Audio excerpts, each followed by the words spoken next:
بسم الله الحمد لله والصلاة والسلام على رسول الله وعلى آله وأصحابه ومن بإحسان والاه أما بعد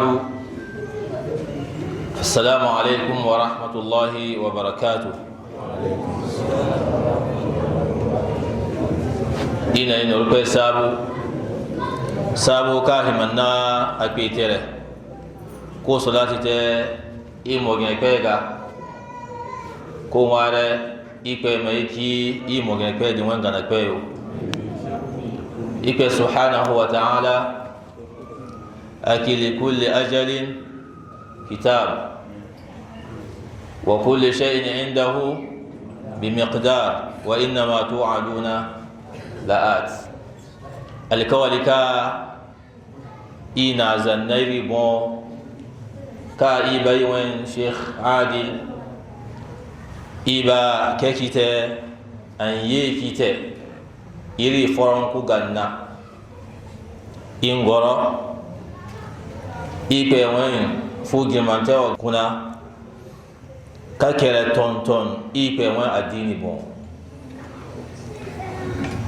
diro fo dimi ato diro dimi za girma do za ladan do za annabi sallallahu alaihi wasallam wani baka sine mo do igo ware gora kai ba tewo ipe maki setante yanzu kanakin na geyo insha Allah iba mikro yeti iwan alfaji matewa ukiyase ahlan wa sahlan wa marhaban bik طبت وطاب ممشاك وتبوأت من الجنة منزلا يا ناوي حسنوكا ناي جرماني ناي كيو نا توتويسه يغوماره يبما الهيركا غونو اكنا يبما بنا ko kiyase ka alhamdulillah na ipe gabi sunna waka asintiara abaki sunna noni do de ipe ba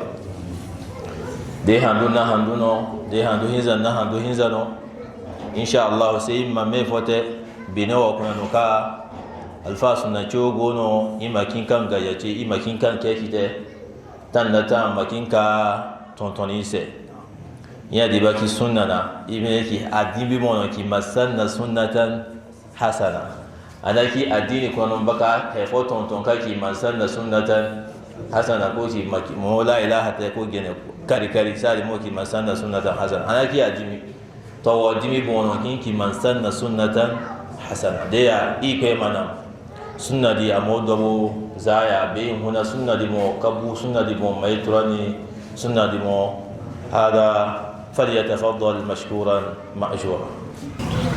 Bismillah wa salatu wa salam ala rasulillah wa ala alihi wa sahbihi ajma'in.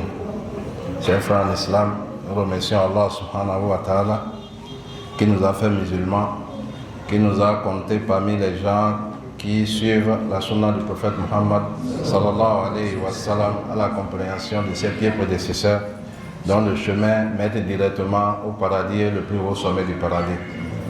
Qu'Allah subhanahu wa ta'ala nous pardonne nos péchés et nous facilite ce trajet-là jusqu'à ce que nous nous asseyons autour du bassin du prophète Muhammad sallallahu alayhi wa sallam le jour où il y aura donc que l'homme d'Allah subhanahu wa ta'ala. Aujourd'hui nous allons, comme Dr. Ladia dit par rapport à notre promesse de la fois passée, nous allons continuer ce que nous avons commencé la fois passée. Et après la conférence de la fois passée, alhamdulillah, nous avons eu quelques questions de la part des frères musulmans qui ont voulu des éclaircissements. Je devais répondre directement, mais j'ai refusé de répondre parce que je veux que la réponse aux questions qu'ils ont posées soit bénéfique à nous tous, que tout le monde profite de cela, afin que à n'importe où vous serez, ils vont vous poser les mêmes questions, que vous puissiez quand même leur apporter des éclaircissements par rapport à ces questions-là. Nous allons commencer notre conférence d'aujourd'hui, premièrement pour nous rappeler ce qui est le plus important, comme cela a été ordonné à tous les prophètes, dont le prophète Muhammad sallallahu alayhi wa sallam, par qui Allah a préservé le plus ce grand message, qui est le message de quoi? Le message du Tawhid. Allah dit dans le Coran, dans la sourate Nahl, chapitre 16, au verset 36, Allah subhanahu wa ta'ala dit wa laqad ba'athna fi kulli ummati rasulan an ya'budu Allaha wa yajtanibu at-taghut. Allah subhanahu wa ta'ala, nous avons envoyé dans toutes les communautés un messager, un prophète pour leur dire de sortir de l'adoration du taghut vers quoi? Vers l'unicité d'Allah. Mais automatiquement les gens se sont divisés en deux grands groupes. Il y a faminhum man haddallahi, ceux qui ont accepté Allah les a guidés, et faminhum man haqqa alayhi dalala, ceux qui ont refusé et qui sont devenus mécréants eux-mêmes. Ce n'est pas Allah qui les a rendus mécréants. Ils ont attiré la mécréance sur eux quand ils ont refusé le message des prophètes. Donc Allah subhanahu wa ta'ala nous a déjà clarifié le premier message est le plus grand de toute parole, de tout conseil que nous puissions nous donner dans cette vie d'ici-bas, pour que nous puissions avoir l'au-delà aussi beaucoup plus propice pour nous tous. C'est de faire quoi? C'est de se rappeler sur l'objectif qui est l'objectif ultime, le plus grand objectif de l'être humain sur cette terre. C'est de faire quoi? C'est de faire tout possible et d'unifier Allah subhanahu wa ta'ala dans tout ce qu'il fait. C'est de revenir sur le tawhid, c'est de sortir du shirk. Le contraire du tawhid, c'est quoi? C'est de faire d'associer Allah subhanahu wa ta'ala, de sortir de l'associanisme. Est-ce que vous voyez? Et de revenir sur le tawhid. Mes chers frères en islam, ce message est très important. Quoi qu'en soit ce que nous allons dire aujourd'hui, si cela ne nous pénètre pas et que nous ne nous efforçons pas de venir sur le tawhid, alors là tout le reste est devenu zéro. Parce que quand on dit le plus grand bon comportement, c'est le bon comportement avec qui? Envers Allah subhanahu wa ta'ala. Donc le premier comportement et le meilleur comportement envers Allah, c'est de l'unifier dans tout ce que nous faisons, car c'est le but, le but pour lequel Allah subhanahu wa ta'ala nous a créés. Donc mes chers frères en islam, wallahi, le shirk, c'est quelque chose qui gâte nos affaires. C'est quelque chose qui détruit la vie. C'est quelque chose qui apporte l'insécurité. C'est quelque chose qui détruit toutes les bonnes œuvres. C'est quelque chose qui nous détruit dans ce bas monde et dans l'au-delà. Comme Cheikh Islam Ibn Taymiyyah a dit, qu'Allah lui fasse miséricorde, celui qui n'est pas rentré dans Al-Jannah de ce bas monde ne peut pas rentrer dans celui de l'au-delà. Et l'Al-Jannah de ce bas monde, c'est faire quoi? C'est de rentrer en plein dans le tawhid. Donc mes chers frères en islam, le tawhid c'est très important. Toi qui vas te laver des savons bizarres qu'on t'a donné pour la chance, toi qui prépares les bics pour aller à l'examen, toi qui vas te laver dans les carrefours, toi qui vas te laver dans les fleuves, toi qui dis tu cherches guérison et on te met dans des choses bizarres, toi qui as des bagues en main de protection, bien bagues contre accident, et c'est ensuite tu fais beaucoup d'accidents. Avant tu ne faisais pas d'accident, depuis que tu as fabriqué bagues, c'est problème. Donc mes chers frères, tout ça là c'est des choses, si tu meurs sur cela, tu ne vas jamais rencontrer Allah dans la bonne forme. C'est pourquoi Allah dit dans le Coran, deux fois dans la sourate Nisa, premièrement au verset 48 et deuxièmement au verset 116.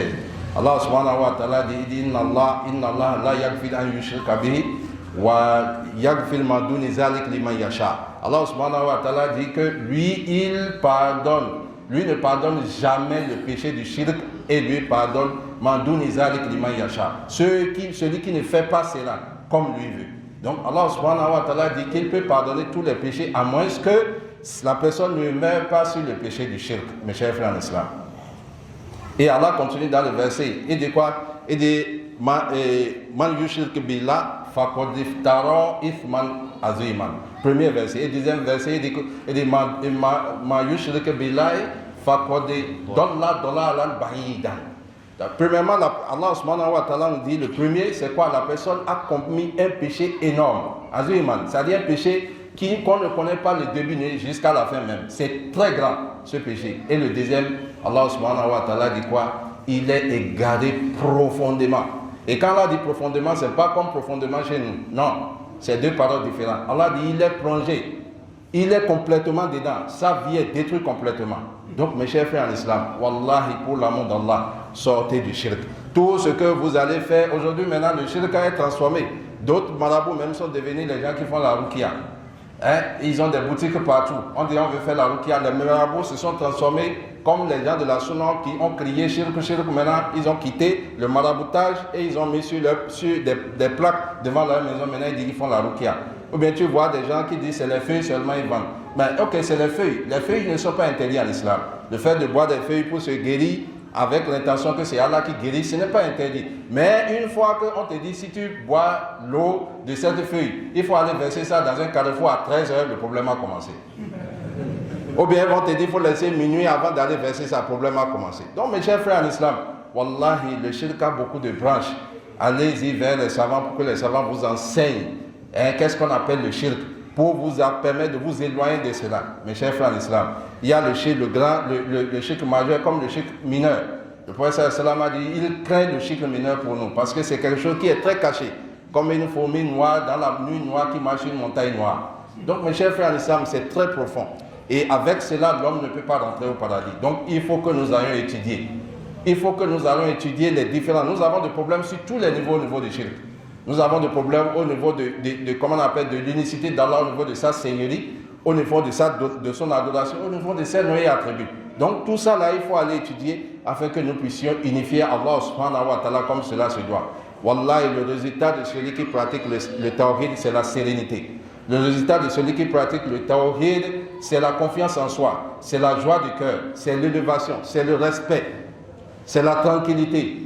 Wallahi, il y a tous les plus grands bonheurs sont dedans, mes chers frères, quand vous unifiez Allah subhanahu wa ta'ala. Vous êtes homme même debout, vous êtes respecté debout. Au lieu d'aller vous faire tomber dans les églises, ou bien aller s'agenouiller à des gens qui vont vous laver, ou bien aller dans des sectes sataniques et consorts, Wallah, unifiez Allah. Car le monde dans lequel nous sommes, c'est Allah qui l'a créé. La richesse, ça appartient à Allah. C'est Allah qui a tout. C'est Allah qui donne, c'est lui qui retire. Mes chers frères en islam, Wallahi, le tawhid, c'est quelque chose de très important, sur lequel nous devions toujours, à chaque fois nous voulons parler de notre religion, nous rappeler cette mission, c'est-à-dire cette obligation que nous devions tout faire pour pouvoir accomplir afin que nous puissions mener une bonne vie sur cette terre. Le tawhid, mes chers frères. Éloignons-nous de tout ce qui peut nous amener à associer à Allah subhanahu wa ta'ala. C'est là la clé du succès. Allah dit dans le Coran, dans la sourate Araf, Allah dit, chapitre 7, verset 96, Allah dit ceci, وَلَوْ كَانَ أَهْلُ الْقُرَى آمَنُوا وَاتَّقَوْا لَفَتَحْنَا عَلَيْهِمْ الْبَرَكَاتِ مِنَ السَّمَاءِ وَالْأَرْضِ. Allah subhanahu wa ta'ala dit, si nous avons cru, les gens de la vie avaient cru, et ils avaient craint Allah, Allah dit, لَفَتَحْنَا عَلَيْهِمْ الْبَرَكَاتِ مِنَ السَّمَاءِ وَالْأَرْضِ. Allah dit, lui, il allait ouvrir des bénédictions. Quelle forme de bénédiction? Allah seul est le plus savant, des cieux et de la terre. Qu'est-ce que nous voulons? La santé, l'élévation, l'honneur, la beauté, la bonté, la gloire, la puissance, tout ce que nous voulons. Allah dit qu'il va nous donner. Il va ouvrir les 7 cieux et toutes ces bénédictions vont nous venir des 7 cieux et vont nous venir aussi de la terre. Donc, mes chers frères en islam, la promesse est là. Allah subhanahu wa ta'ala ne dit pas quelque chose sans faire quoi? Sans l'accomplir. Donc, mes chers frères en islam, Wallahi, tout le problème que nous avons aujourd'hui, ça vient de quoi? Ça vient du fait que nous avons délaissé quoi? Nous avons délaissé le câble d'Allah subhanahu wa ta'ala. Allah nous parle dans la sourate Imran chapitre 3 au verset 110. Allah dit wa'tasimu bihabdillahi jami'a wa la tafarraqu. C'est ce que Allah subhanahu wa ta'ala nous dit. Et quand vous comprenez correctement ces deux mots-là, le fait de faire quoi? De se cramponner au câble d'Allah et d'éviter de se diviser, vous allez comprendre alors le problème de la communauté musulmane aujourd'hui, mes chers frères en islam. Parce que pour détruire une religion, il faut le détruire à partir de sa racine.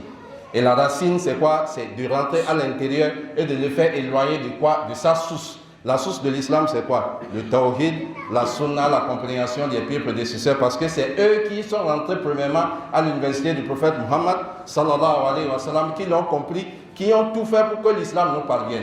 Et ils l'ont fait avec quoi? Avec le drapeau du tawhid et de la sunna du prophète Muhammad sallallahu alayhi wa sallam. Donc mes chers frères en islam, aujourd'hui, quel est le pays qui pratique, ou bien le pays qui a reposé sa vie sur le fétichisme, sur le maraboutage et qu'on soit qui s'est développé? C'est où? Ce pays n'existe pas sur cette terre. Ce pays n'existe pas sur cette terre. L'Inde aujourd'hui qui comporte le plus, il y a plus de fétiches en Inde, même plus que d'êtres humains en Inde. Et ils ont des fétiches dans toutes choses, dans tout ce qu'ils voient dans la nature. Chez eux, c'est quelque chose de fétiche. Ils prennent le bœuf pour comme fétiche. Nous, on tue ça devant eux pour la fête de Tabaski. On mange ça, mais ça ne leur dit rien. Ils ne voient pas que c'est leur Dieu, que les musulmans sont en train de manger comme ça. Ils savent que le Dieu là ne peut rien pour eux. Les souris que nous pourrons nous tabassons correctement dans les chambres, c'est leur Dieu ça. Ils ont tout pris comme Dieu, mes chers frères en islam. Wallahi, qu'Allah subhanahu wa ta'ala nous guide sur le droit chemin. Donc voilà, l'Inde aujourd'hui est reconnue comme la poubelle du monde, c'est-à-dire le pays le plus sale au monde, à cause de tous ces désordres-là. Est-ce que vous voyez? Vous regardez, nous aussi en Afrique, on nous dit aujourd'hui, tous les pays sont en train de se mobiliser aujourd'hui pour aller ramasser, pour aller ramener leurs fétiches que le colon a ramassé pour amener en Europe. C'est terrible. Ces fétiches-là étaient là. Ici, nos parents d'avant leur faisaient toute forme de sacrifice. Les Blancs sont venus nous ramasser devant eux, ils n'ont pas pu faire quelque chose. Le blanc s'est fâché, il a dit maintenant je viens prendre le boss lui-même. Il est venu ramasser les fétiches eux-mêmes. Ils n'ont pas fait quelque chose. On les a mis seulement dans des vitres, dans des bibliothèques. Il ne peut pas casser les vitres là et descendre. 400 ans plus tard, nous on prend notre argent encore pour aller les amener encore. Et on nous dit que ça là c'est encore des choses qui peuvent nous protéger. Qu'Allah subhanahu wa ta'ala nous éloigne de l'égarement. Celui qui Allah n'a pas enlevé le voile de l'ignorance, voilà, c'est difficile, il n'y a pas ce que tu vas dire. Celui qui Allah n'a pas guidé, personne ne peut le guider. Donc nous allons implorer Allah subhanahu wa ta'ala pour que nous sortons de cela. Les savons en bas des lits, les écritures au niveau des portes, les talismans que tu mets au bras, tu viens à la mosquée avec tes talismans au bras ou bien au niveau des hanches, après tu dis Allahu Akbar. Ça c'est quelle affaire ça? Ce n'est pas bien l'eau que tu éparpilles dans la chambre, que le pasteur t'a fait ou bien le marabout t'a fait. Le marabout, lui, tous les matins, il est là, il est en train de calculer celui qui va venir, va trouver l'argent donné à sa femme pour aller au marché. Comme il y avait un ami qui est venu me voir un jour, c'est un frère, quand on était ensemble, quand il était de l'autre côté, il est venu me voir un jour pour me dire qu'il y a quelqu'un qui lui a fait un médicament pour que sa femme l'aime. Il voulait marier une fille. Et je lui ai dit d'amener le médicament, je vais voir, il m'a amené ça dans un sachet. J'ai vu, c'était un truc noir. Quand j'ai regardé ça, j'ai mis ça au niveau de ma langue et j'ai commencé par rire. Il a dit mon frère, le frère que je dis il est à Parakou ici. Il a dit mon frère, cette affaire-là, ce n'est pas vrai. Ça c'est du charbon. Le gars t'a écrasé, il a écrasé du charbon qu'il a mis ça, c'est du charbon ça. Il dit non, c'est pas vrai. Il a dit amène-moi, je veux connaître la maison de celui qui a fait ça. Et il m'a amené jusqu'à, il a doigté la maison pour moi. Effectivement, je connais le monsieur qui est là. C'est quelqu'un qui fait un peu de double jeu. Il s'est dit qu'il est avec nous dans la sunna alors qu'il fabrique, il fait aussi du maraboutage. Il dit mon ami, le matin où tu es allé là, le gars cherchait 5 000 pour donner à sa femme pour aller au marché. Tu l'as donné l'argent là comme ça. Ça là c'est du charbon, ça ne fera rien.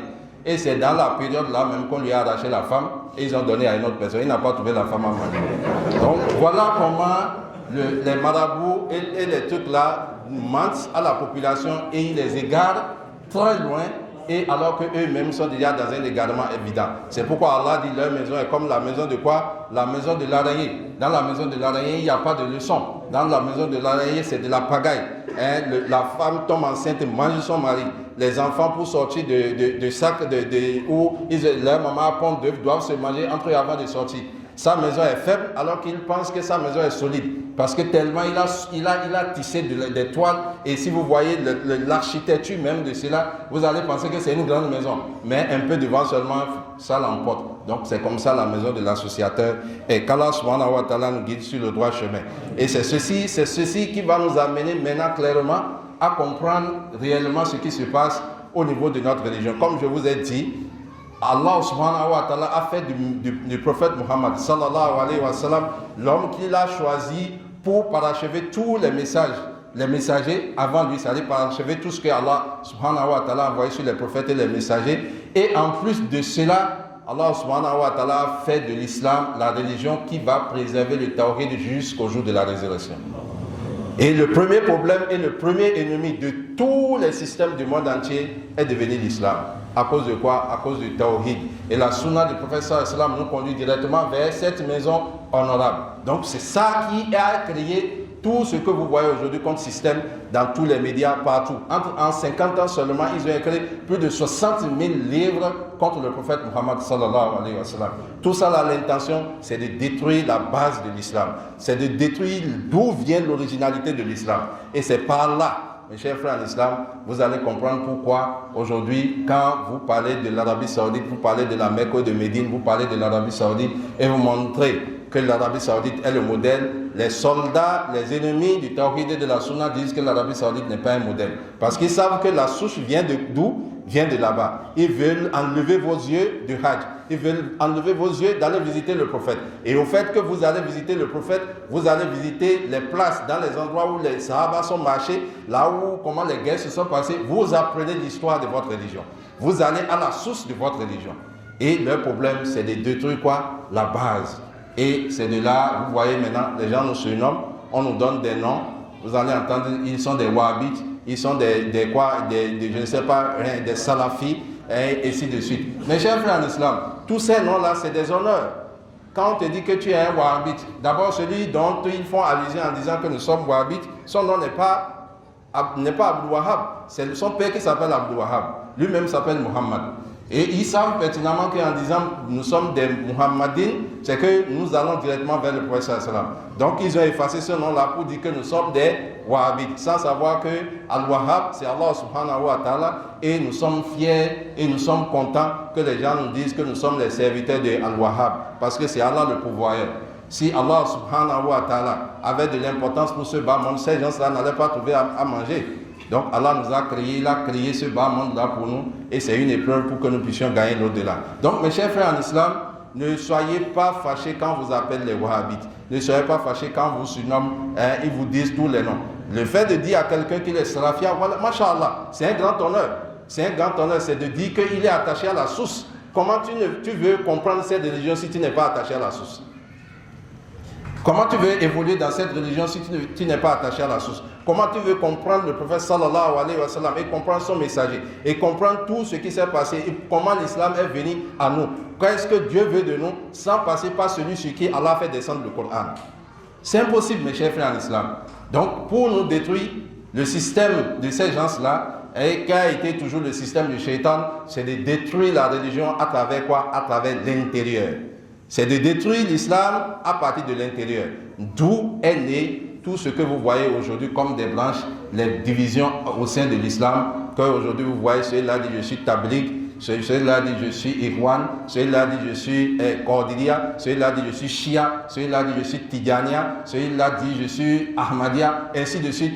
Toutes ces divisions que vous voyez et tous ces noms que vous voyez que je viens de vous appeler, wallahi mes chers frères, tous ces noms-là ont leur financement qui vient des ennemis de l'islam.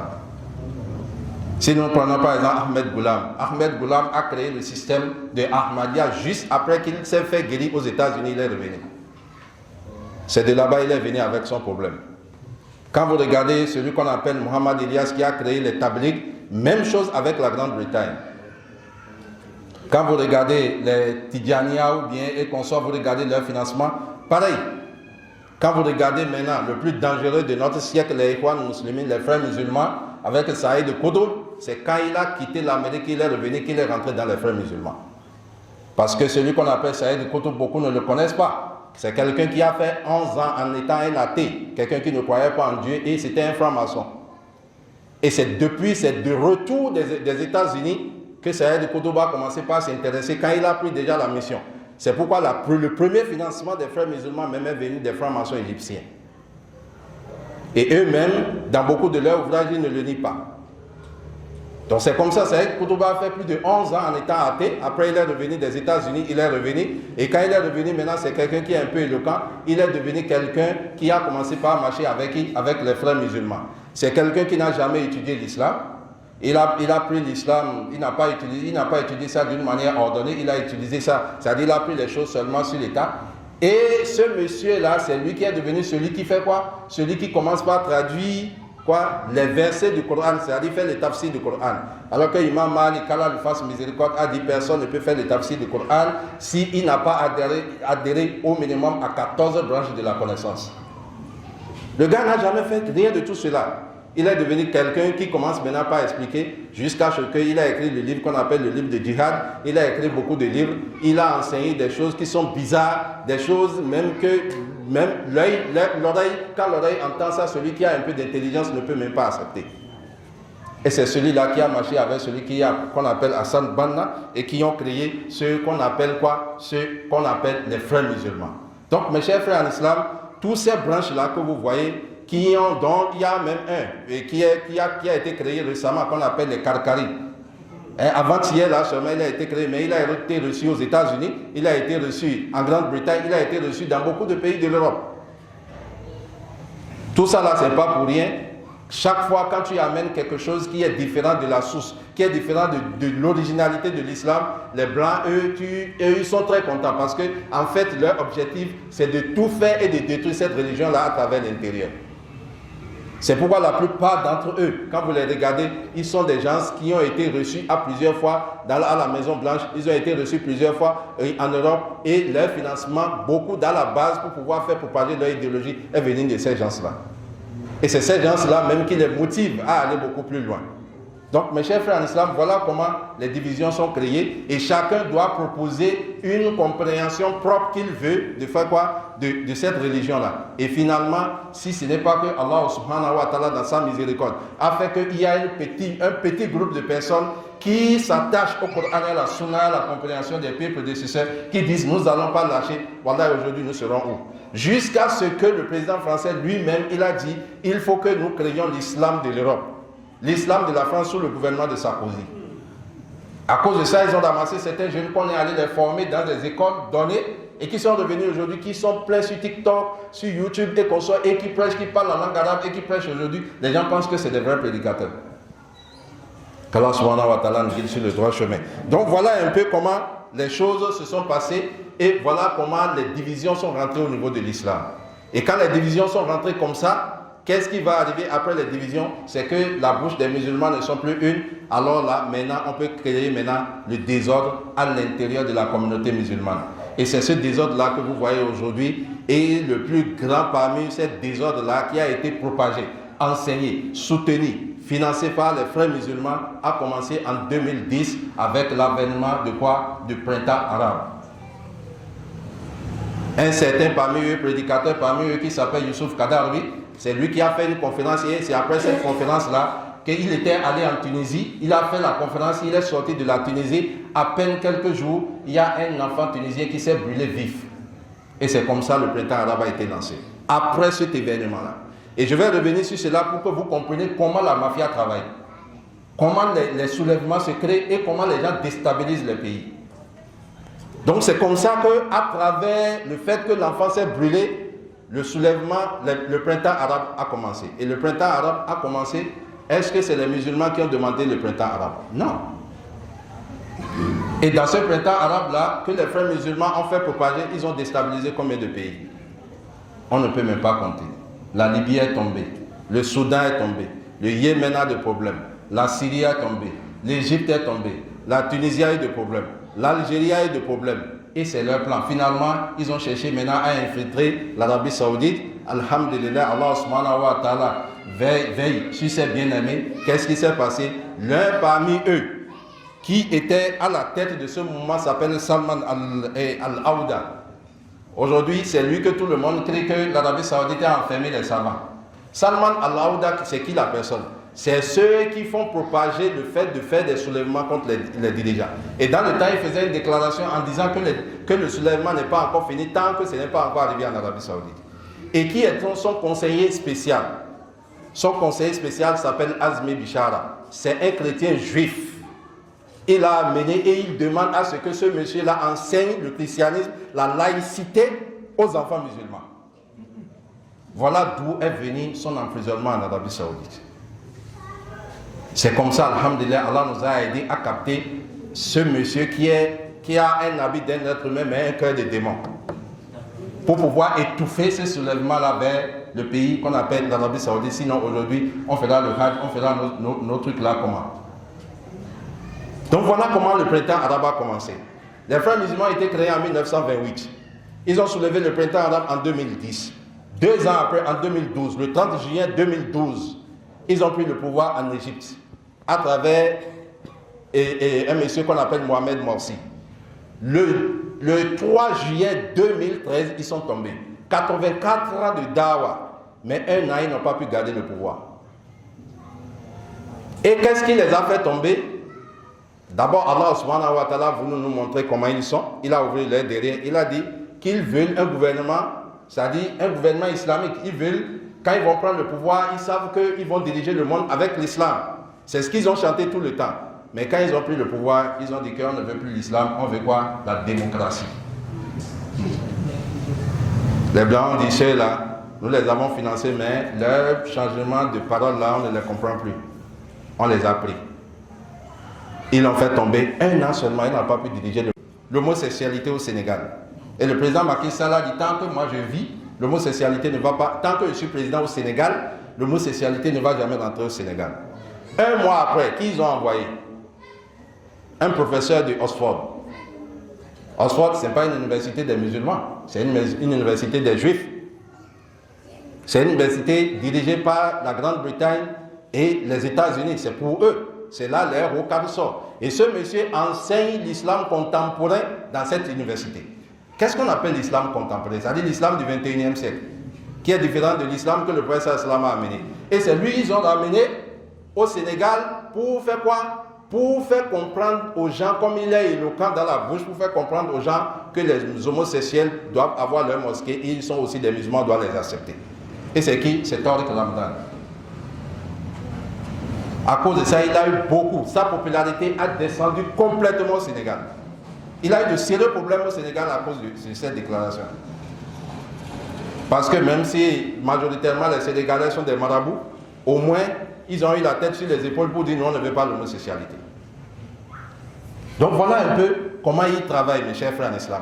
Voilà le printemps arabe. Umar ibn Khattab, qu'Allah lui fasse miséricorde, nous a déjà dit, si vous cherchez de l'honneur en dehors de cette religion, vous allez manger la honte.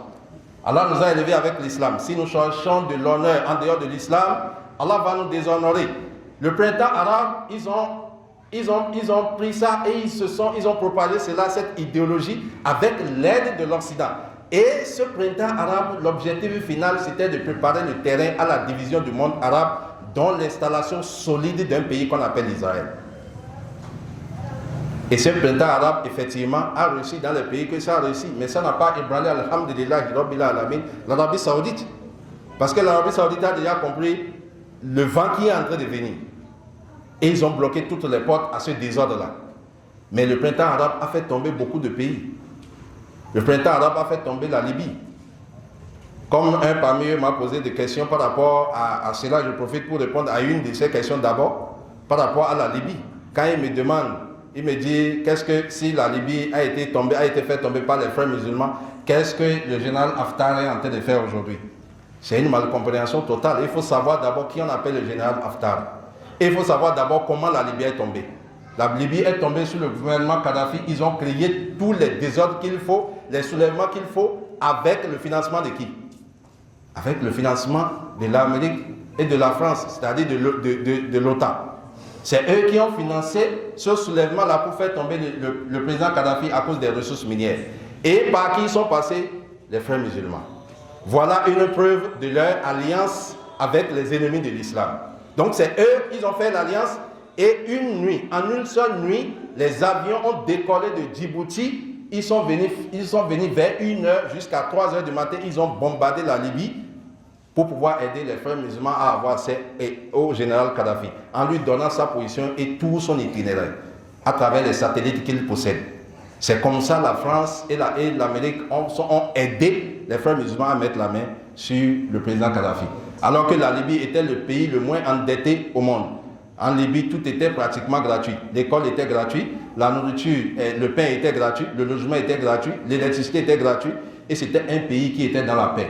C'est pourquoi Cheikh Islam Ibn Taymiyyah a dit ceci: vivre 60 ans sous un dictateur est meilleur que de vivre une journée sans un ami. Voilà comment la Libye a été détruite. Celui qui est venu là, il ne pouvait pas. Le deuxième ne pouvait pas. Le troisième, ils sont dedans jusqu'à aujourd'hui. Le pays est déstabilisé complètement. Les gens souffrent comme ce n'est pas possible. La souffrance qu'ils n'ont jamais vue.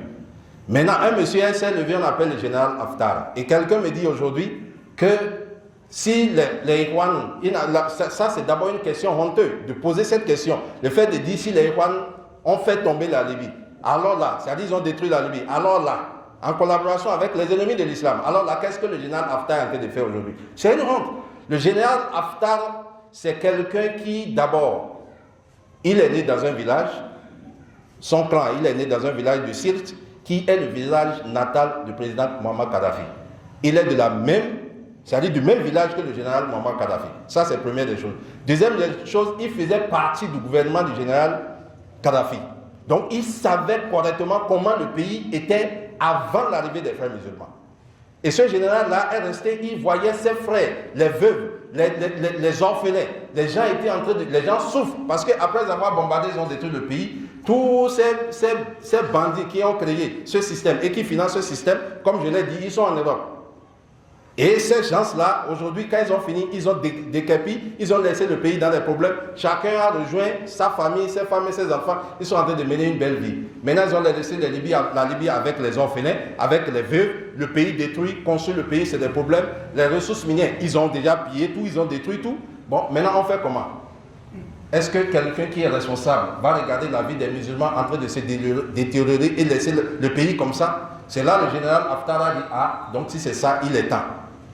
Votre système, vous avez amené ça, ça n'a pas réussi. Vous avez détruit le pays. Comment il faut faire? Il faut redresser le pays. Bon, voilà, les gens là ne veulent pas qu'on redresse le pays. Parce qu'ils sont toujours de l'alliance avec les ennemis. C'est pour cela que le président Sarkozy, dans le temps, a demandé à ce qu'on lui transfère l'enfant de Muammar Kadhafi, qui est le cerveau, c'est-à-dire après son père, c'est lui qui vient. C'est Salif al-Islam. Ils ont demandé de l'envoyer à la CPI et les gens de la Sunna qui le gardent, les salafis de Libye, c'est eux qui l'ont gardé. Au niveau de Benghazi là-bas, eux, ils ont refusé de le remettre parce qu'ils ont dit, vous avez déjà tué le père, nous avons au moins celui-là. Peut-être qu'un jour, si lui vient au pouvoir, il connaît tous les secrets, il connaît tous les papiers, il connaît tous les dossiers, il peut ramener la Libye sur le droit chemin. C'est comme ça qu'ils ont refusé de le remettre. Et le général Haftar aujourd'hui travaille avec ces gens-là. Et le général Haftar a décidé de faire quoi? De combattre les ennemis de la Libye. Les ennemis de la Libye, c'est qui? C'est ceux qui ont détruit la Libye, donc les frères musulmans. Pourquoi aujourd'hui le général Haftar les combat et tout, et ils sont en train de crier les frères musulmans? Ils devaient avoir honte. Vous avez détruit, vous n'avez pas pu reconstruire, votre système n'a rien fait, mais laissez le pays et partez. Et laissez les fils du pays faire quoi? Redresser leur pays. Voilà ce qui se passe au niveau du général Haftar. Il me demande qui sont ceux qui financent le général Haftar. Ah, il faut que tous ceux qui veulent le bien-être de la Libye doivent financer le général Haftar. Ce n'est pas seulement l'Égypte et les Émirats qui financent et qui doivent financer le général Haftar. Tous ceux qui veulent que la Libye revienne sur le droit chemin et que les choses marchent pour la Libye, c'est eux qui doivent financer. Depuis que les frères musulmans ont pris la Libye, ils ont fait quoi? Donc voilà un peu ce qui se passe par rapport à cela. Et pour que les gens cela créent le désordre, pour qu'ils déstabilisent le désordre, comme je vous l'ai dit, ils rentrent à l'intérieur de votre religion, ils passent par les alliés qu'ils ont dans cette religion. Et les alliés dans cette religion, l'un parmi eux les plus dangereux, c'est eux dont je vous dis les frères musulmans. Et c'est avec ce problème de, comment on appelle, de printemps arabe, ils ont détruit aussi quoi? Ils ont aussi intervenu au niveau de quoi? Au niveau de Yémen, au niveau du Soudan, au niveau de comment on appelle, de l'Égypte, au niveau de la Syrie. Et ils ont tassé l'homme de la Syrie de dictateur. Ils ont dit l'homme de, comment on appelle, l'Égyptien, l'ancien Égyptien dictateur, le Soudanais dictateur, l'homme de toute la dictateur. Les mêmes propos que les ennemis de l'islam. Quand vous voyez l'Amérique ou bien l'OTAN ou bien les gens qui dirigent ce pays-là ne veulent pas d'un pays, on tasse le dirigeant ou bien ne veut pas d'un dirigeant de ce pays, on dit que c'est un dictateur. Et c'est ça qui leur permet maintenant de commencer par faire quoi? De commencer par chercher des moyens pour pouvoir le faire déstabiliser. Mes chers frères en islam, ne vous laissez pas berner. Ne vous laissez pas berner. C'est des gens, leur stratégie, c'est de faire quoi? C'est de vous éloigner de l'originalité de votre religion. Voilà comment ils ont détruit la Libye. Et c'est les mêmes choses qu'ils ont fait avec l'Égypte. C'est les mêmes choses qu'ils ont fait avec le Yémen et le Soudan. Regardez le Soudan aujourd'hui. Le Soudan était déjà divisé en deux, entre le Soudan du Nord et le Soudan du Sud.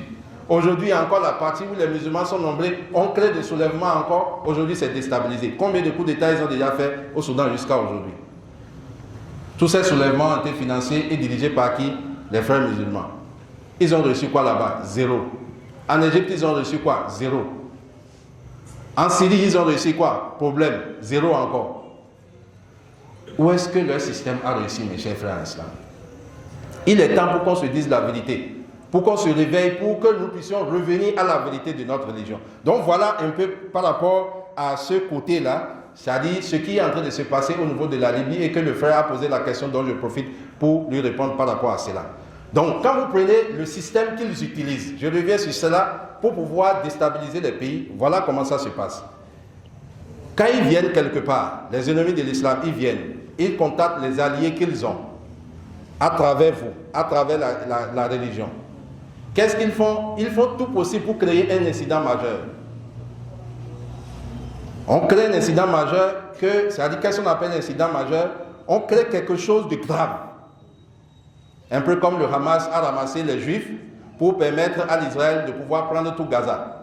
Est-ce que vous avez entendu le vendredi passé? Le vendredi passé, le gouvernement israélien a décidé de prendre le vendredi 8, à 6h du matin, après leur réunion, la réunion du cabinet militaire, ils ont décidé à partir du vendredi passé de prendre tout Gaza.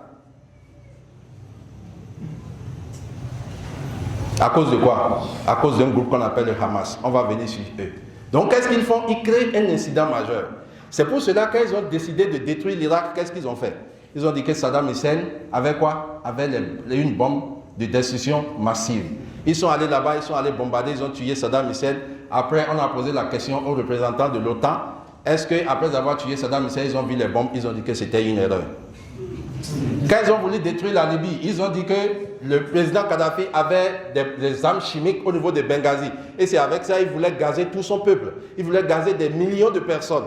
Ils se sont levés, ils ont amené des bombardiers, ils ont détruit la Libye, ils ont tué le président Kadhafi. Dans le temps, Youssouf Kadhafi disait, si quelqu'un met une balle dans la tête de Kadhafi, la personne est promise au paradis. Ils ont mis une balle dans la tête de Kadhafi. Kadhafi est mort, alhamdulillah, lui aussi il est mort aujourd'hui. Donc, mes chers frères en islam, vous voyez, ils ont dit qu'il avait des armes chimiques à Benghazi qui voulaient gazer son peuple. Après avoir détruit la Libye, ils sont revenus, on a posé la question au représentant, au secrétaire général de l'OTAN. Après avoir détruit la Libye, vous avez trouvé quoi là-bas? On n'a pas trouvé d'armes chimiques, c'était une erreur.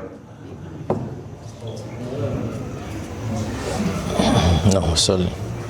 Ils sont allés, ils ont détruit l'Égypte, ils ont dit que l'ancien président égyptien, c'est un dictateur. Il faisait ci, il faisait ça. Ils ont remis ça, les frères musulmans ont pris. Un an après, ils sont tombés eux-mêmes. Parce qu'ils sont partis de l'État islamique à la démocratie. Démocratie que vous avez étudiée. Alors que la démocratie, jusqu'à aujourd'hui, personne ne sait la définition du mot démocratie. C'est ça que je vous dis aujourd'hui. Il n'y a pas un seul intellectuel au monde qui a pu définir le mot démocratie. Personne. Le président Winston Churchill, qui était l'ancien président de la Grande-Bretagne, il a dit le pire système que les êtres humains n'ont jamais créé depuis que Dieu a créé le monde s'appelle la démocratie. Il dit c'est un démon en déplacement que personne ne connaît sa définition. Regardez dans tous les pays du monde entier, tout le monde fait la démocratie. Mais tout le monde agit comme il veut. Personne ne sait ce qu'on appelle la démocratie. Le mot démocratie, personne ne peut l'expliquer. Au Bénin ici, on est dans quoi? Démocratie. Mais les gens crient que les représentants sont des dictateurs. Au Togo, on est dans quoi? Démocratie, ils ont dit qu'il est dans... Au Cameroun, on est dans quoi? Démocratie, mais on dit qu'il veut faire 4e mandat. Au Burkina Faso, en Côte d'Ivoire, on est dans quoi? Démocratie, pourtant c'est 4e mandat. Et où encore? Et aux États-Unis, le plus grand pays, on dit le pays démocrate. Là-bas, qu'est-ce qui se passe?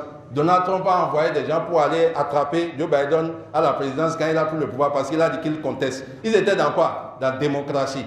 Au niveau de l'Israël, l'Israël a bafoué toutes les lois de la communauté mondiale. Toutes les lois de l'être humain, il a bafoué. Il est dans quoi? La démocratie. Ils disent même que c'est le plus grand pays démocrate au monde. Maintenant, quelle est la définition de la démocratie?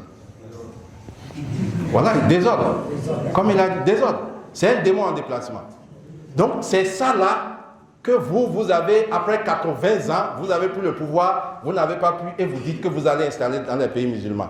Allah a ouvert leur derrière, ils sont tombés. Donc voilà un peu comment cela se passe au niveau. On crée un grand incident. C'est pourquoi le printemps arabe lui-même a commencé juste après que l'enfant s'est brûlé lui-même. Donc ils ont créé l'incident pour lancer le printemps arabe. Ils ont créé l'incident pour détruire, avec les armes chimiques, pour détruire la Libye. Ils ont créé l'incident pour dire les bombes de destruction massive en Irak. Ils ont créé l'incident au truc là, comment on appelle, en Syrie, en disant que le président syrien, c'est un dictateur. Ils ont créé ça au Yémen pour dire que le président qui était là, c'est un dictateur. Le Yémen est divisé aujourd'hui, il ne peut plus vivre. Ils ont créé ça partout pour dire que ce sont des dictateurs et ils ont déstabilisé. À la fin, résultat, zéro.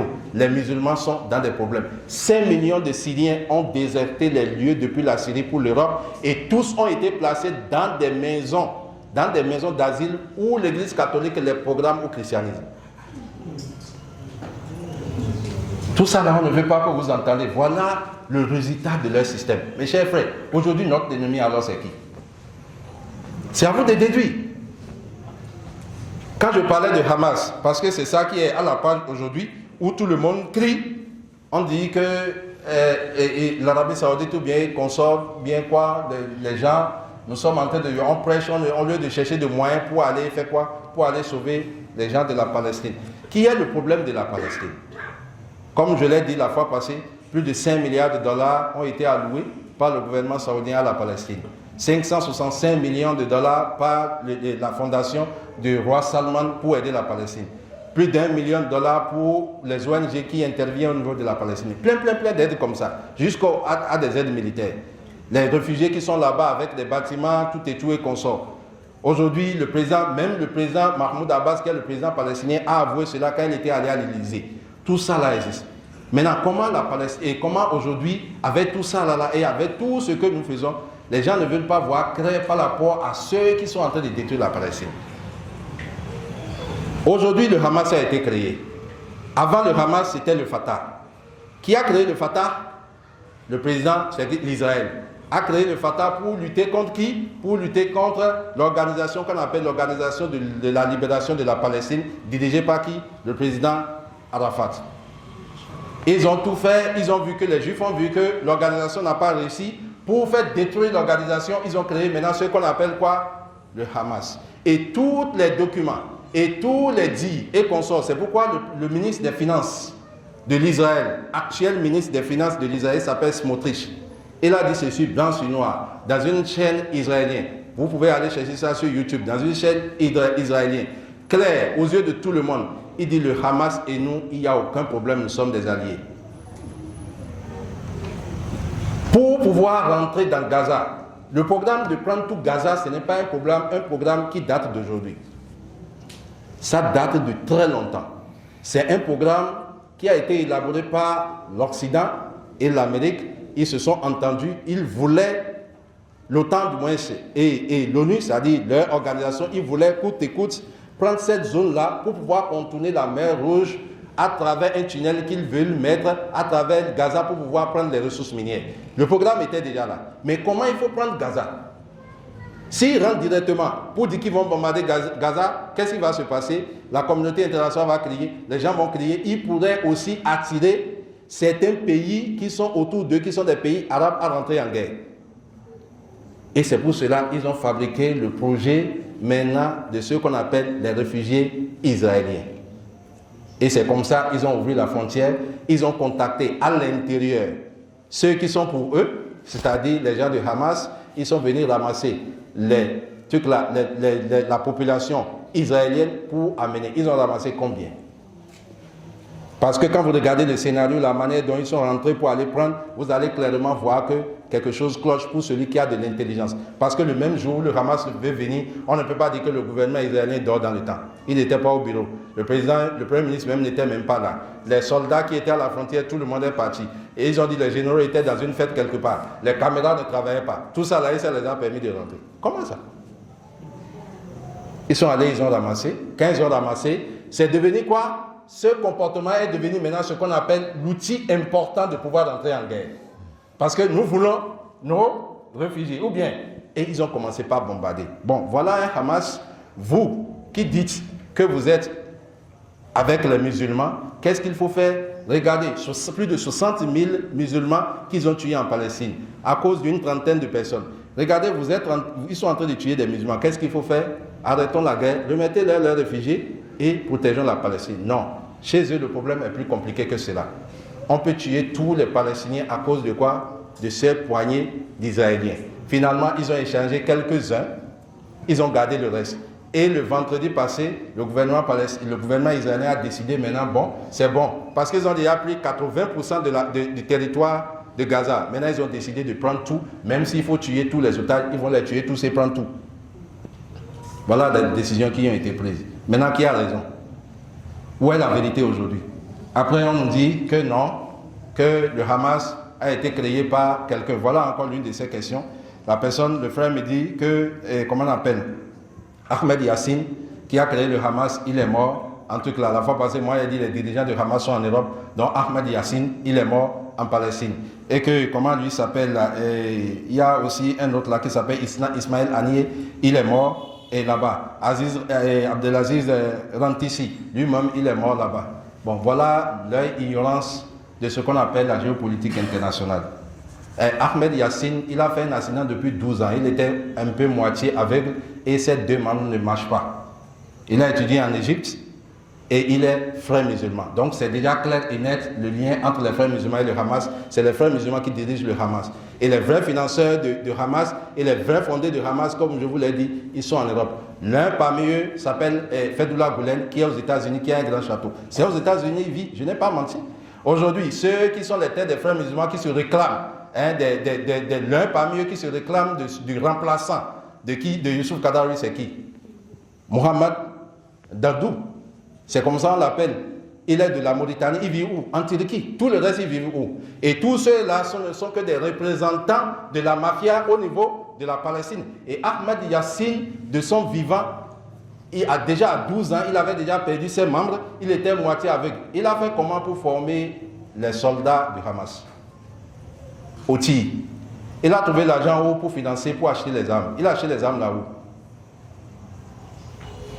Est-ce qu'il pouvait former une armée à son état là? Il n'était pas riche. Et là, il a trouvé l'argent pour financer le Hamas. Si c'était réellement lui qui a créé. Voilà les choses que beaucoup de personnes ne savent pas. Par exemple, aujourd'hui, on vous demande qui a créé Al-Qaïda. Vous allez dire Oussama Ben Laden. Est-ce que c'est Ben Laden qui a créé, c'est Bin Laden qui a créé Al-Qaïda? Non. Al-Qaïda a été créé par la CIA.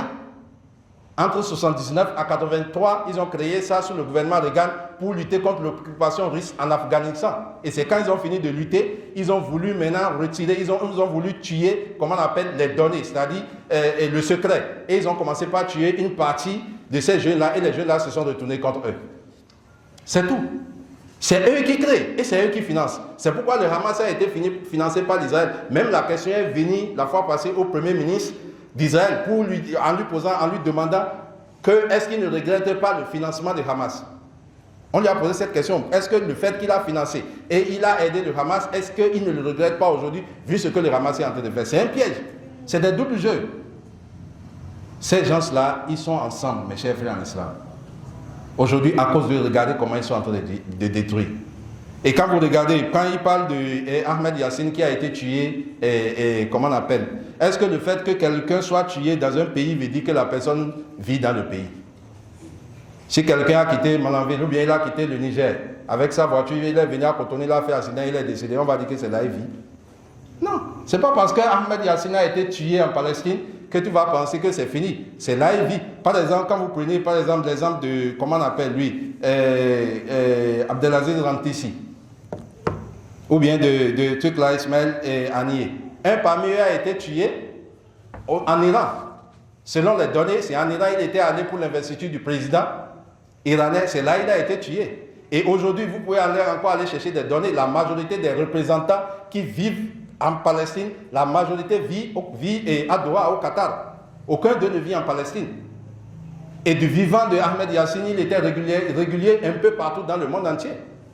Un peu partout. Parce que leur financement venait de là-bas. Et c'est une preuve aussi de leur alliance avec quoi? Avec les chiites. C'est une preuve avec leur alliance avec les chiites. Parce que la plupart d'entre eux, par exemple, l'autre qui a été tué en Iran, il avait son logement en Iran. Il logeait là-bas. Quand il avait eu des problèmes, parce qu'il y avait eu un attentat en Israël qui avait fait plus de 1200 morts. Et comme les Israéliens cherchaient à le tuer pour pouvoir tuer et des données que Allah subhanahu wa ta'ala sait, qu'est-ce qu'ils ont fait? Ils ont collé cet attentat-là. Et ils ont dit que c'est lui qui a fait l'attentat-là. Et c'est ça qu'il a fait fuir de ces pays-là pour aller se cacher en Iran. Mais avec ça, ils l'ont bombardé. Parce que ce que vous ne savez pas, c'est de l'Iran encore on l'a vendu. C'est de l'Iran, ils l'ont vendu et ils l'ont assassiné. Sinon, comment les autres ont su qu'il était là-bas? Donc, mes chers frères en islam, voilà un peu comment ce système-là marche. Quand ils te recrutent pour travailler avec eux, quand tu finis la mission, on veut t'exterminer. Ou bien quand on te recrute pour la mission, tu finis la mission, ou bien tu as bien ou tu n'as pas bien fait la mission, on ne voit pas de bons résultats, on te tue. Si on voit que cette mission-là, il reste d'autres missions que tu peux faire, on te garde. C'est comme ça la mafia marche. C'est comme ça les services de renseignement marchent. On t'utilise pour une mission, tu finis la mission pour que la vérité ne sorte pas, on t'étouffe. Le Hamas a été créé pour tuer le Fatah et faire plier le gouvernement palestinien. Le gouvernement palestinien a refusé, ils ont tout fait, ils ont infiltré le gouvernement palestinien. C'est pour cela, un jour, dans une déclaration de Ahmed Yassine, quand il était vivant au Téhéran, qu'est-ce qu'il a dit? Il dit, eux, ils invitent le président palestinien à venir, c'est-à-dire à accepter et pénétrer leur groupe. Comment un petit groupuscule peut dire que c'est eux qui sont la branche armée pour pouvoir protéger le pays, alors que le pays a un gouvernement? On ne peut pas créer un gouvernement dans un gouvernement. Et c'est la même chose avec la création des chiites et le système des ayatollahs en Iran. Parce que leur système a été créé juste quand le Shah d'Iran était là, il les avait combattus. Et celui qui on appelle Ayatollah Khomeini, lui, il s'était déplacé vers où? Vers la France. Il a vécu où? En France. Est-ce qu'il est allé vivre dans un pays musulman? Non, il est allé vivre en France. Et le jour où ils l'ont aidé, il a fait des accords avec ceux-là et ils l'ont aidé à déstabiliser celui qu'on appelle le Shah d'Iran. Il a été exploité, c'est-à-dire ils l'ont ramené en Iran avec un vol, un Boeing de 747 privé avec du monde, des mafieux européens, des oligarques. Eux tous ils étaient dans l'avion et ils sont descendus avec lui où? Ils sont descendus avec lui en Iran. Et c'est ça qui a créé le système que vous voyez aujourd'hui. Et il y a ce système de Ayatollah, il y a ce système de gouvernement. Donc mes chers frères en islam, wallahi, il est temps et il est très important que nous faisions un effort d'étudier notre religion. Nous faisions un effort de connaître comment la géopolitique est en train d'évoluer. À cause de ce printemps arabe que vous connaissez aujourd'hui, qui a été financé par les ennemis de l'islam pour diviser le monde musulman. Aujourd'hui, on est comment? Le monde musulman est divisé maintenant en deux. Il y a une partie qui est avec les BRICS et une partie qui est avec l'OTAN et l'ONU. La partie qui est avec les BRICS, c'est eux, c'est qui? Le Brésil, la Russie, l'Inde, la Chine et l'Afrique du Sud. C'est eux qu'on appelle les BRICS. Eux, ils ont une partie et l'autre partie est dirigée par qui? Par l'Occident et comment on appelle l'OTAN. C'est eux qui dirigent aujourd'hui une partie, mes chers frères. Donc voilà comment notre monde est arrivé. Et maintenant, nous disons aujourd'hui, les frères, Allah subhanahu wa ta'ala demande aujourd'hui que les gens de la sunna, les gens qui se sont attachés à la source de leur religion, de faire quoi? De ramener les gens à la valeur du prophète Muhammad sallallahu alayhi wa sallam. S'ils ne savent pas, je vais vous dire quelque chose. Parmi les gens qui ont reconnu la valeur du prophète sallallahu alayhi wa sallam, à part la parole d'Allah subhanahu wa ta'ala dans le Coran, vous avez quelqu'un qui s'appelle Georges Benach, qui dit si on remettait la clé du gouvernement du monde dans les mains de Muhammad sallallahu alayhi wa sallam, il trouvera la solution au problème de chaque être humain sur cette terre. Voilà le résultat de ceux qui suivent le prophète Muhammad à la compréhension des premiers étudiants qui sont entrés dans l'école du prophète, dont les Sahaba. Vous regardez Michael Hart, qui est un philosophe et un historien, qui a écrit le livre qu'on appelle le Top 100. Les 100 personnes qui ont influencé le monde entier depuis que Dieu a créé le monde jusqu'à aujourd'hui. Lui-même était chrétien. Mais le numéro 1, il a mis qui? Le prophète Muhammad sallallahu alayhi wa sallam. Et il a mis Jésus en 3e position. Après Isaac Newton. Il était allé pour une conférence en Europe et ils lui ont posé la question, mais toi en tant que chrétien, parce que les chrétiens, ça les a fâchés. Parce que quelqu'un de renommé comme ça fait une étude de plus de 30 ans et après dit que c'est Muhammad qui est le premier, eux ils n'ont pas compris. Donc ils lui ont posé la question, pourquoi tu as dit que c'est Muhammad sallallahu alayhi wa sallam qui est celui qui est le meilleur homme que Dieu n'a jamais créé, c'est-à-dire depuis que Dieu a créé le monde jusqu'à aujourd'hui, c'est lui qui est le meilleur homme de tous les êtres humains. Pourquoi? Il a dit non, ce n'est pas une question de jalousie, c'est une question scientifique. Il faut dire la vérité. Parce que si moi je ne le dis pas aujourd'hui, un jour quelqu'un viendra dire cela. Il dit c'est pour cela, j'ai laissé ma confession de côté et je vous ai dit la vérité. Parce que c'est le seul être humain qui a reçu sur tous les plans de la vie. Sur le plan militaire, il a reçu. Sur le plan moral, il a reçu. Sur le plan familial, il a reçu. En tant que père de famille, il a reçu. En tant que mari, il a reçu. Sur le plan de la communauté, il a reçu. Sur le plan de l'organisation, il a reçu. Sur le plan de l'éloquence dans la prêche, il a reçu. Sur le plan de l'appel à la vérité, il a reçu. Il dit, il n'y a pas ce plan-là où vous mettez le prophète Muhammad sallallahu alayhi wa sallam qui n'a pas réussi. Cela n'existe pas. Donc pourquoi maintenant alors, quand les gens disent je suis salafi ou bien je suis de la sunna, tout le monde se fâche? Pourquoi alors tout le monde se fâche? Voilà la question. Tous ceux qui se fâchent contre ces noms-là ne sont que les ennemis de l'islam. Ne sont que les alliés des ennemis de l'islam. Parce que l'objectif, comme un premier ministre espagnol l'a dit, le jour où les musulmans sauront que c'est nous leur problème, et c'est nous qui créons les divisions sur eux, et ils vont s'unir, le jour-là, le monde appartient aux musulmans. Mais nous prions Dieu, et nous ferons tout possible pour qu'ils ne s'unissent jamais. La solution à la Palestine, c'est quoi? Le tawhid et la sunna. La solution au problème de tous les pays déstabilisés et puis musulmans, c'est quoi? C'est de revenir à la source. Le tawhid et la sunna du prophète Muhammad sallallahu alayhi wa sallam. Voilà le secret, mes chers frères et sœurs. Et c'est à cela que nous devons nous tous appeler tout le monde à venir. Nous amène vers quoi? Vers ces démons-là, vers les gens qui sont en train de diviser la religion. Revenons à notre religion, mes chers frères en islam. Allah subhanahu wa ta'ala dit dans la sourate Al-Am, au verset 159, Allah dit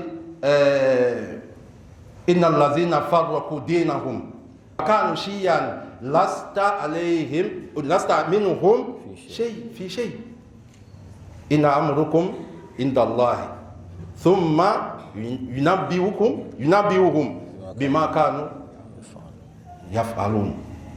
Allah subhanahu wa ta'ala dit ceux qui ont divisé leur religion, se sont divisés, ils ont dirigé leur religion, ils ont mis ça en fraction.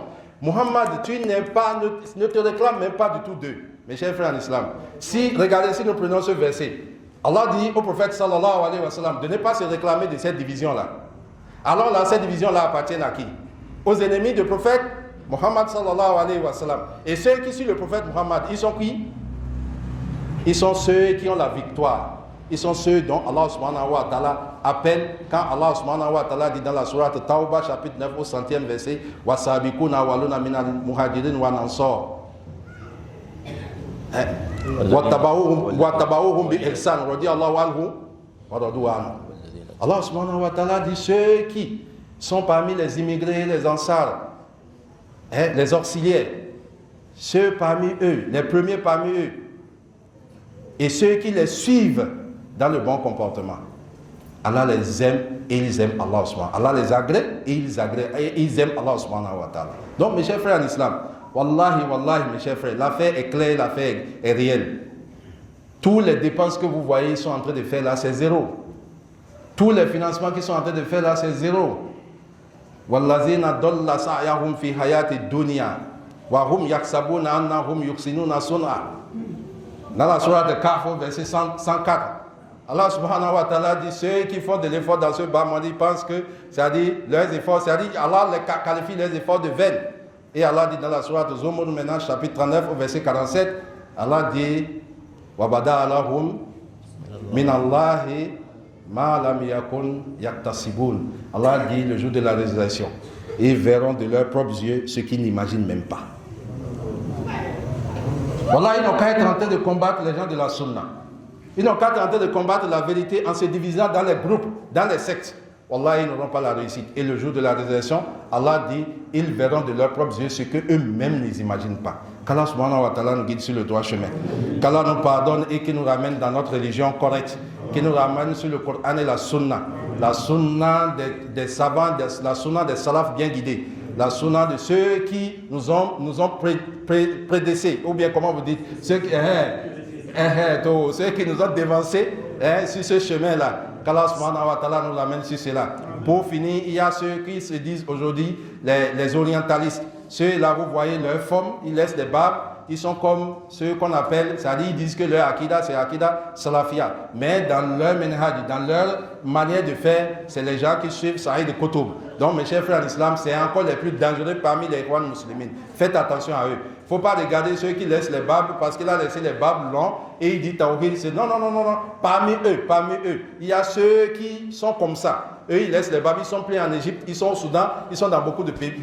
Ils laissent les barbes correctement. Quand tu les vois dans l'apparence, ils sont comme les gens de la sunna, mais au fond d'eux, dans leur pratique, ils sont des gens qui suivent Saïd Qutb. Qu'Allah subhanahu wa ta'ala nous protège de tous ces vénins-là et nous éloigne de l'ennemi de l'islam. Mes chers frères en islam, wallahi, la vérité c'est dans le tawhid de la sunna et la sunna des pieds prédécesseurs. Soyez fiers qu'on vous appelle par ces noms-là. On vous dit vous êtes dans Ahl Sunna wal Jama'a, soyez heureux. On vous dit que vous êtes salafi parce que votre intention c'est de suivre ce que l'éducation que le prophète a donné aux salaf salih jusqu'à nous aujourd'hui. Et nous avons les contemporains parmi les salafs qui sont là aujourd'hui, qui nous enseignent parmi nos savants. Donc mes chers frères en islam, voilà un peu en résumé, peut-être parmi dans les questions, nous allons encore éclaircir d'autres choses. Voilà un peu en résumé ce qui se passe aujourd'hui dans le monde musulman et ceux qui sont les vrais ennemis qui sont en train de détruire l'islam à travers l'intérieur. Ne vous laissez pas battre, ne soyez pas tristes. Nous sommes des quoi? Nous sommes des victorieux si réellement nous sommes croyants. C'est ce que Allah subhanahu wa ta'ala nous a dit ça. Donc mes chers frères en islam, voilà un peu comment les choses sont en train d'évoluer. Wallahi, prenons garde à ces sectes-là quand ils vous appellent. Prenez garde à ces gens-là quand ils vous appellent à leur mouvement, mais quand ils appellent à leur idée. La fois passée, quand j'ai quitté ici, il y a un parmi eux qui a dit nous, les gens de la Sunna, nous faisons pitié. Il a dit que nous faisons pitié parce que lui voit que vraiment, on fait pitié, on ne connaît rien. Il a dit alhamdulillah, nous faisons pitié à Allah subhanahu wa ta'ala, mais vous nous faites pitié nous. Nous faisons pitié à Allah subhanahu wa ta'ala, mais vous nous avons pitié de vous.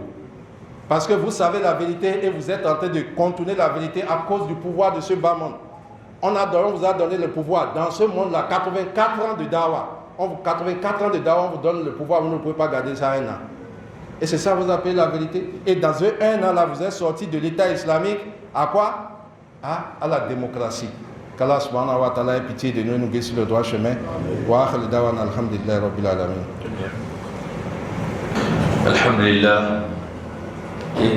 Ina ipe sabo bana ina yawa alfa isabu na heka na senise ibn ma fa heka bara politique islamique mondial ilo ibara pauvre akono isu hefobi dia heka no mao no gono ko mao to heka senyo ko jiranna abon isinna heka iba senni se atawa iyo kai gondo wura hinkano nindo ibone wura sintinya no chonze ukango cho kamba almaziyo wadan kabeoza zaza udo fawa kai ngina ise alfa bibiriyo untila okuna wadan ka cho ka guso akuna liman bibiriyo za imam malik imam abu hanifa shafi'i imam hanbal ibn hanbal ibn taymiya da yake fuqaha wudo tutuma no gombe wannan ka biyo zazando masawan biyo tutuma alfayo mbo tamaka ne gono ko naje no ka hadi gono wallahi labu ko goga nan gono ko naje wa rabbil kaaba sai wannan ka biyo zazaza wudo ahinkante no kanu na ki no gono haibidika he kabne ipe na huno gisina asute ikul magbe ko cho amon sute ipe mona gisizaya ipe na gisizaya falawla na farano ipe ki dia iro kai gono ko gono banna wonan kakimma alfahu se ke tutuma ikin ko sini fo sini he kai bo honne o ute hohin alfahu ni kan su maza wazi wa jimi umesin ka hawo garu alfawo se bo fosi kan baza ka gona adini de shi sai da shin yaro bo ta ma yo agono fo kimi bo alfa zaka kifiro sinti ho na aslama yo yan beni na ipe yo beni na iraq afghanistan beni na yan beni na iraq yan beni na libi yan benin na alfa za jiri ma yana sun tiya ashi za da mi no no ake har ho kan sinti na iran jiri ma yana te ato handu ba handu fo ato awe hininka gibi we kininka ifo ana ke Anki wa kanu ki moto le America moto le America yona ba wanwi abeni amani kan sin na hewa be ngoda wasa Iran city na Burundi awabe chaka kan batan na mani abu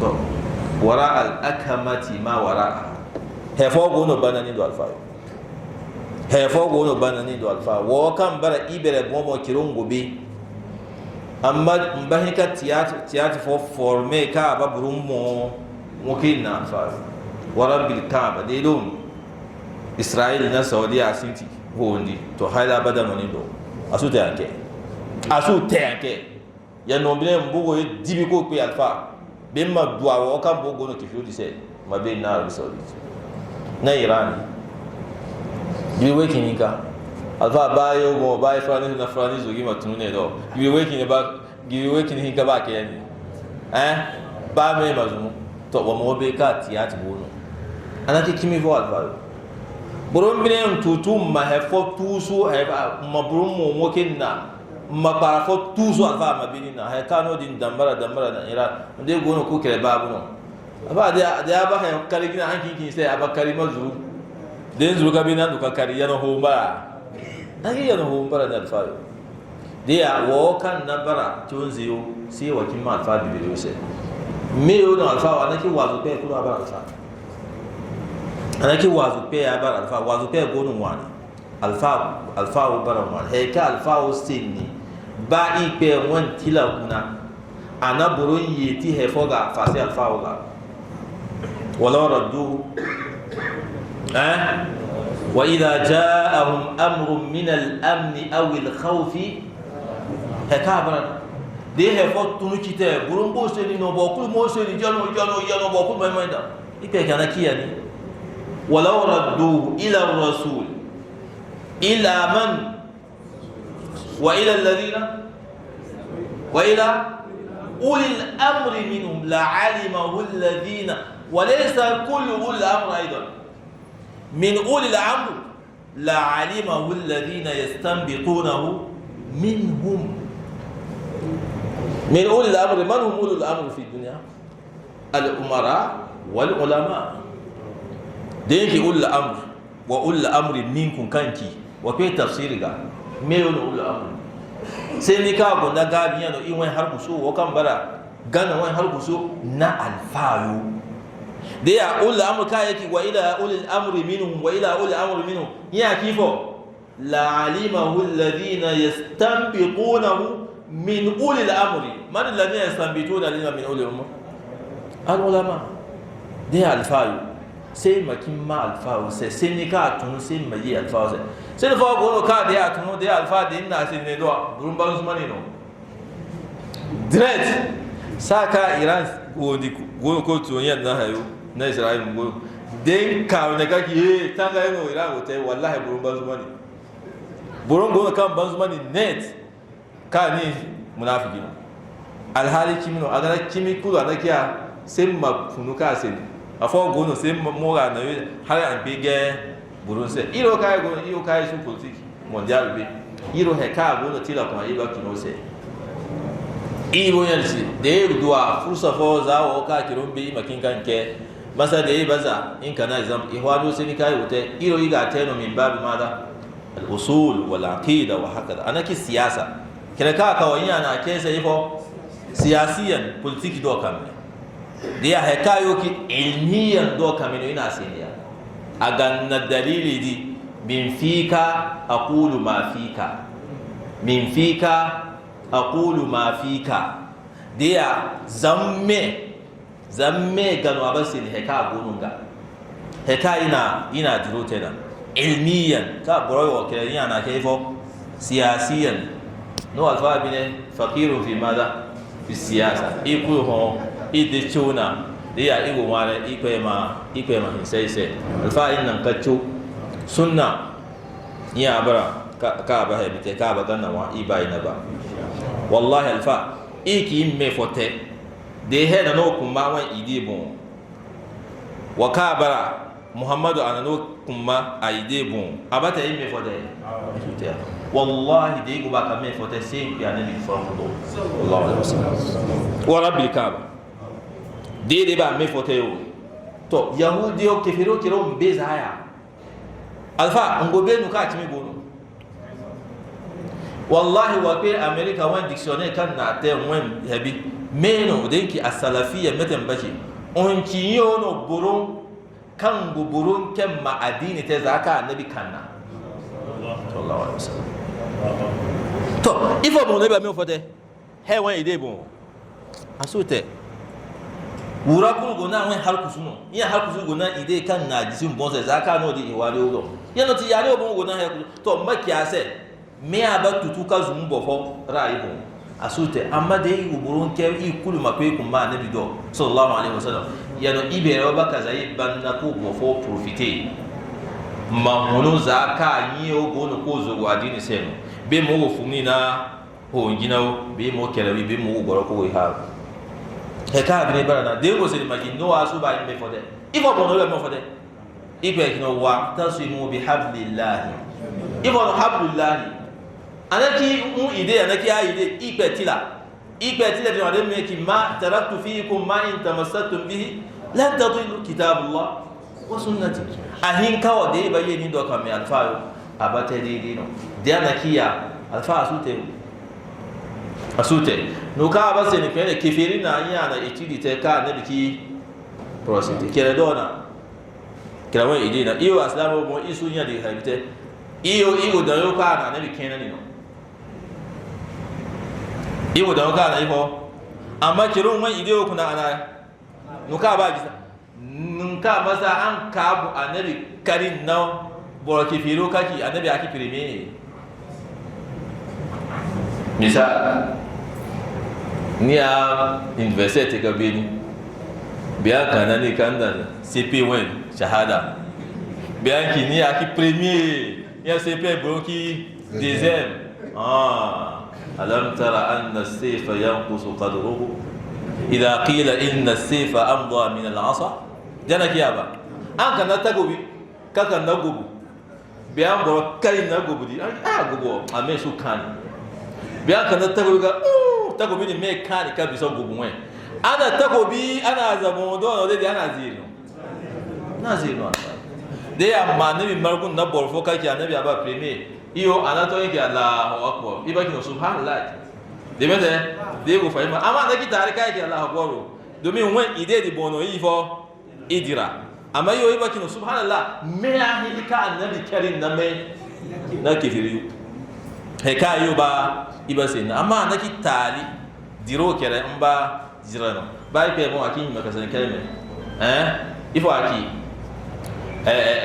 surati zumar kula hal yastawiyan mathala shuraka mutashakisuna ضرب الله مثلا رجلا سلما سلما لرجل وماذا ضرب الله مثلا أو قبله رجلا فيه شركاء متشاكسون ورجلا سلما أو سلما لرجل هل يستويان مثلا هل يستويان من هو رجل فيه شركاء متشاكسون صنم دمبي قلنا بورفو تيكي borodi bono burumbu no kozu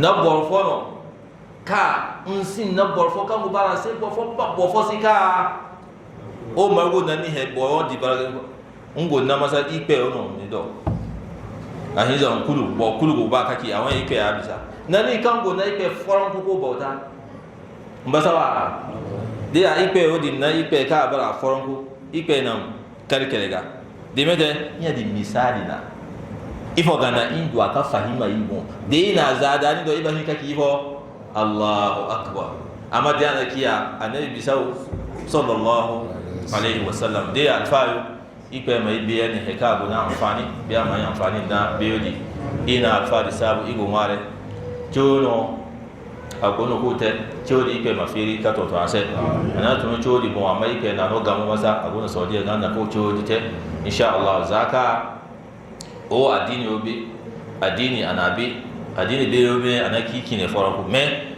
de la ro kine tonton ga nya no mbani ka wala wa mbani ka cho alfa bi biro dise ni almazri kan su ba ka alfa bi biro di won tila o cho to mo be mu bar fakir cho ko simma yi alfa bi biro diga simma yi alfa bi biro di na alfa yo kan gono ko dira alfa bi biro di won diro igo mare ipe mai biyani be ipe mai no suru ka iba ka biro di ke ina ba me fo na tutu igo mare zaka alfawdi tuno kaka anya na hansinyo igo mare ipe manjeti bani na lafiya inshallah iyo go jingire goro ko karka no gate kini nazari hankulu ipe mabame bana na heka ipe buba na ilo heka bara huno wen nawiya hebi huno wen bitani adini do kamme lafi bani do kamme lafiya do kamme huno do kamme wa do kamme ipe mabani ise be ipe mai ko na hiri hada wa akhir da'wana alhamdulillahi rabbil alamin